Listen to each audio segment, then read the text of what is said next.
Good morning, students. Today we are going to discuss about the classification of commodities. In our previous lecture, we were also discussing about these things, but I have some confusions from your side. So again I will discuss this topic in different way, in different manner for your better understanding. अभी हम लोगों ने जो commodities के बारे में जो classification किया, commodities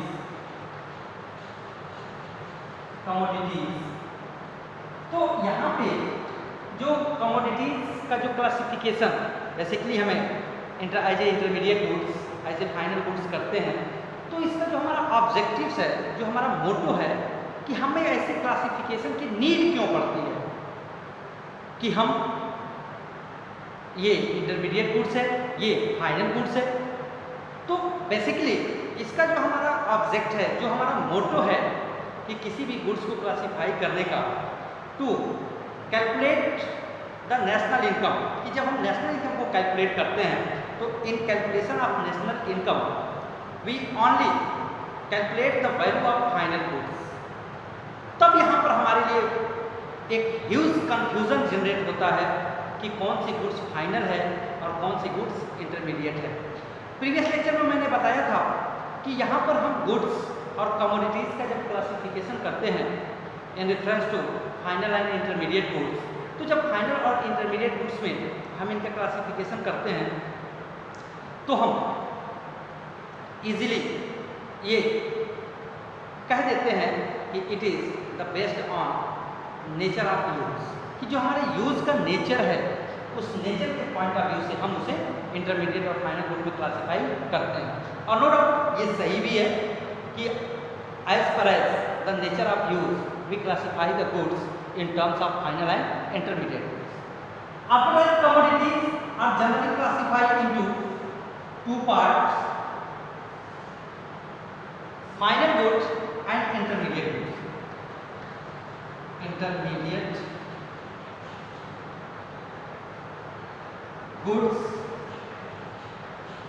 goods and final goods. Intermediate goods are those goods which are used for resale, or further in production process in the same year. अगर हम डिफिनीशन में जाएं तो डिफिनीशन में जब हम इंटरमीडिएट गुड्स को डिफाइन करते हैं तो यहाँ पे 3 पॉइंट्स अराइज होते हैं, एम्फेसाइज होते हैं। इसमें पहला पॉइंट है आपका कि for the resale and second is production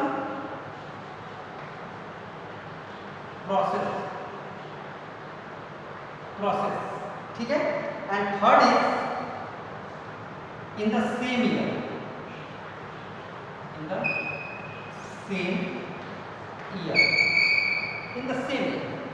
तो कोई भी गुड्स अगर या तो रीसेल के लिए यूज होती है या वो प्रोडक्शन प्रोसेस में यूज होती है या वो अगर उसी सेम ईयर में उसका यूज हो जाता है तो दिस इज इंटरमीडिएट गुड्स, ठीक है।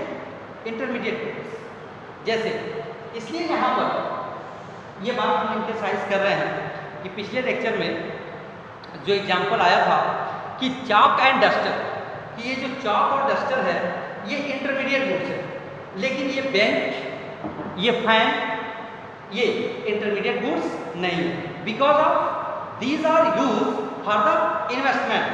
ये इन्वेस्टमेंट है और इसकी जो लाइफ है वो मोर देन 1 ईयर है। तो हम इस ईयर में तो इसका यूज कर ही रहे हैं, हम अगले ईयर्स में भी हम इसका यूज करते हैं।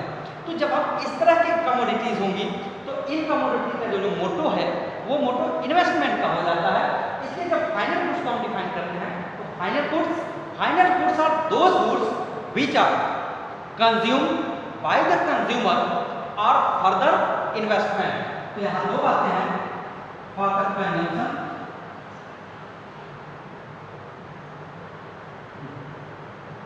कंजम्पशन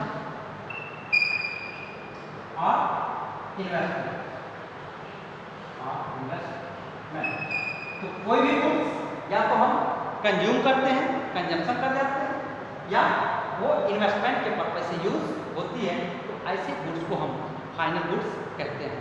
तो वो कोई भी गुड्स, जैसे आपको पीछे एग्जाम्पल देखा होगा कि कोई भी goods at a same time वो फाइनल भी हो सकती है and at a same time वो इंटरमीडिएट भी हो सकती है। जैसे मैंने जो मिल्क का एग्जाम्पल दिया था कि मिल्क एक स्वीट शॉप खरीदती है तो उस मिल्क से वो स्वीट्स बनाती है, तो वहाँ पर मिल्क इंटरमीडिएट गुड्स है, लेकिन वही मिल्क अगर हाउस होल्ड खरीदता है तो वो फाइनल गुड्स है।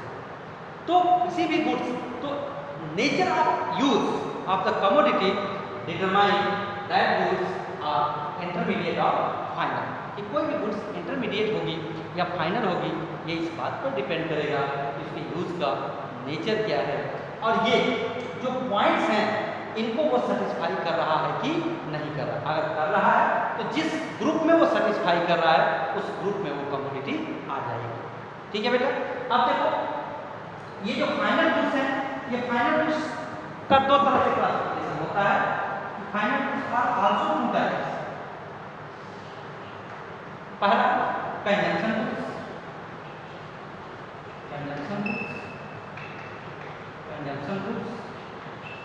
and second is capital goods। ठीक है, consumption goods are those goods which are directly satisfy the human wants. कि ये वो कमोडिटीज हैं जो डायरेक्टली ह्यूमन वांट्स को सेटिस्फाई करती हैं। जैसे हमको भूख लगी, दुकान पे गए, पिज्जा खरीदे, खा लिया। ठीक है, तो ये final good, pizza final good तो है ही है, साथ में वो कंजम्पशन गुड्स है। बट द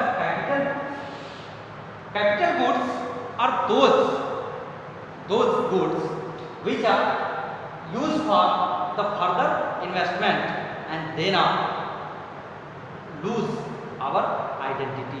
तो जो कैपिटल गुड्स वे गुड्स होती हैं जो इन्वेस्टमेंट के पर्पज से यूज होती हैं और वो अपनी आइडेंटिटी कभी लूज नहीं करती हैं। जैसे कि जो भी हमारे पास आप पढ़ते भी हो, आप जानते भी हो कि जो फिक्स्ड एसेट्स होते हैं किसी भी ऑर्गेनाइजेशन के लिए, इंडस्ट्री के लिए, किसी फर्म के लिए, जो भी फिक्स एसेट्स होते हैं जस्ट लाइक प्लांट,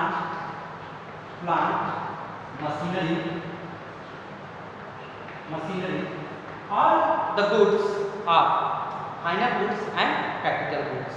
तो अब मैं आपसे अगर पूछूं कि यहाँ पर जो ये इस स्कूल में ये डेस्क, बेंच या जो फैन लगे हुए हैं, ये किस तरह की कमोडिटीज हैं? ये फाइनल गुड्स हैं, और फाइनल गुड्स के साथ ही साथ ये कौन सी गुड्स हैं? फाइनल का capital goods. Clear? Okay, next topic पे हम लोग चलते हैं।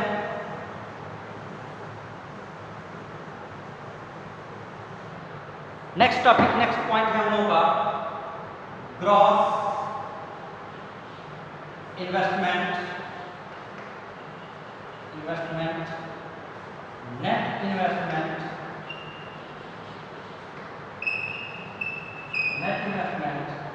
And depreciation.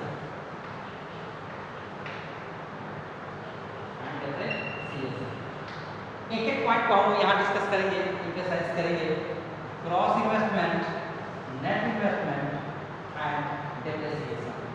First of all हम ग्रॉस इन्वेस्टमेंट को देखें। ग्रॉस इन्वेस्टमेंट क्या होती है?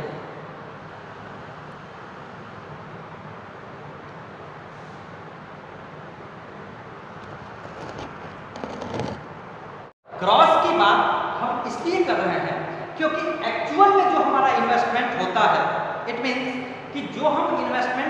करना चाहते हैं और जो हमारा एक्चुअल में इन्वेस्टमेंट हो रहा है, इन दोनों का जो डिफरेंस होता है, this is the gross and net investment. हम जो इन्वेस्टमेंट करना चाहते हैं, ठीक है, तो इसीलिए यहाँ पर ये टर्म आता है कि it is the total amount of investment done by a economy during an accounting year.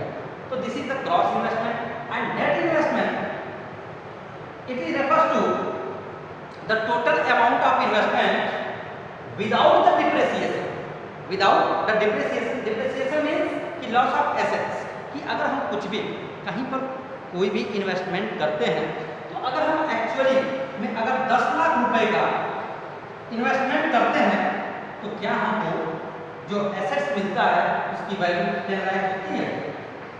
नहीं होती है, निश्चित रूप से वो कम होती है। और कम होने का रीजन क्या है कि during the investment process we get there some losses in our assets. किसी भी एसेट्स को जब हम इन्वेस्टमेंट के टर्म में चेंज करते हैं, तो वहाँ पर कुछ ना कुछ हमारे लॉसेस होते हैं, जिसको आप जनरली कह सकते हो कि जो टूट फूट होती है, जो घिसावटें होती हैं। जैसे एक बहुत सिंपल एग्जाम्पल मैं देता हूँ आपको। सपोज करिए कि आपके कमरे में आपको टाइल्स लगाना है, ठीक है, तो आपको टाइल्स लगवाना है, तो आपको जो इस लगाने वाला कारीगर है वो कहा कि 10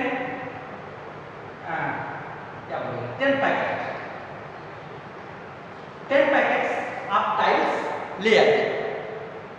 तो जब 10 पैकेट्स टाइल्स आएगा इसमें, तो जब वो टाइल्स लगाना शुरू करेगा, तो टाइल्स कहीं कहीं अगर छोटे टुकड़े लगाने पड़ गए, तो उसको टाइल्स को काटना पड़ेगा, और जब काटना पड़ेगा तो उसमें कुछ वेस्टेज होंगे। तो अब एक्चुअल में तो आपने खरीद के लाया 10 पैकेट, लेकिन यहाँ पे आपको कितना मिला? 9 पैकेट। तो अब ये जो 1 पैकेट का डिफरेंस है, ठीक है, यही ग्रॉस है और ये नेट है, और जो ये 1 पैकेट है यही आपका लॉस डेप्रिसिएशन है, ठीक है।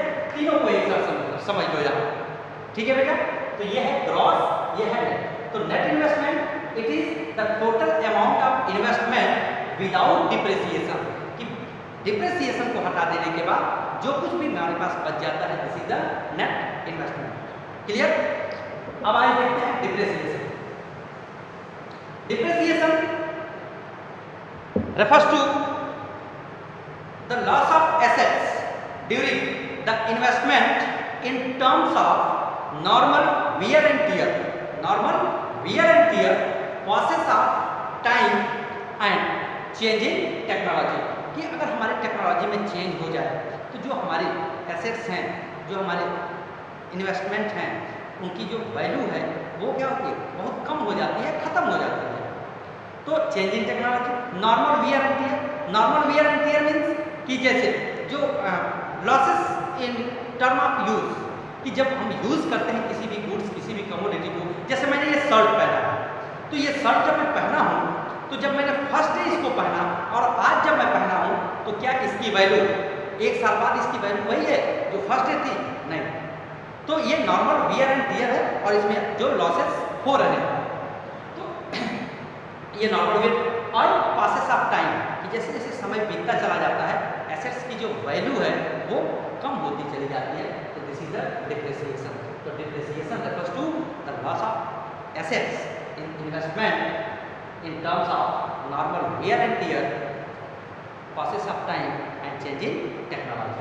ठीक है, तो अब यहाँ पे देखो तीनों का रिलेशन देखो कि जो ग्रॉस इन्वेस्टमेंट है, gross investment is equal to net investment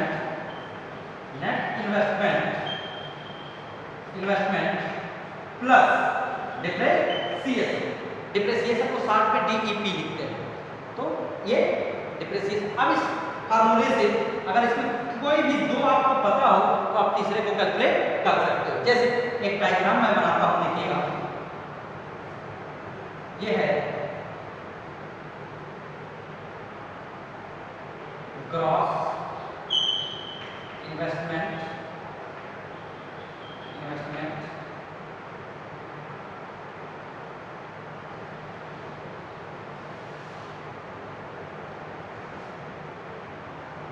दिख नहीं रहा है।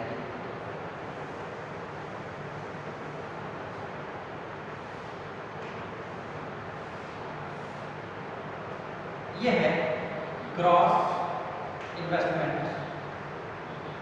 ग्रॉस इन्वेस्टमेंट, और यहाँ पर हम लिखा है नेट इन्वेस्टमेंट को, नेट इन्वेस्टमेंट को। तो यहाँ ग्रॉस से यहाँ माइनस अगर हम डेप्रिसिएशन कर दें तो हमको मिल जाएगा नेट इन्वेस्टमेंट, और नेट इन्वेस्टमेंट में प्लस डेप्रिसिएशन कर दें तो हमको मिल जाएगा ग्रॉस इन्वेस्टमेंट। ठीक है, तो ये ग्रॉस इन्वेस्टमेंट, नेट इन्वेस्टमेंट और डेप्रिसिएशन के बारे में हम लोगों ने जाना। नेक्स्ट टॉपिक पे हम कल डिस्कशन करेंगे, और नेक्स्ट जो हमारा बेसिक कंपोनेंट्स होगा, बेसिक कॉन्सेप्ट होगा माइक्रो इकोनॉमिक्स का, वो टैक्स पे हम कल डिस्कशन करेंगे। थैंक्स बेटा।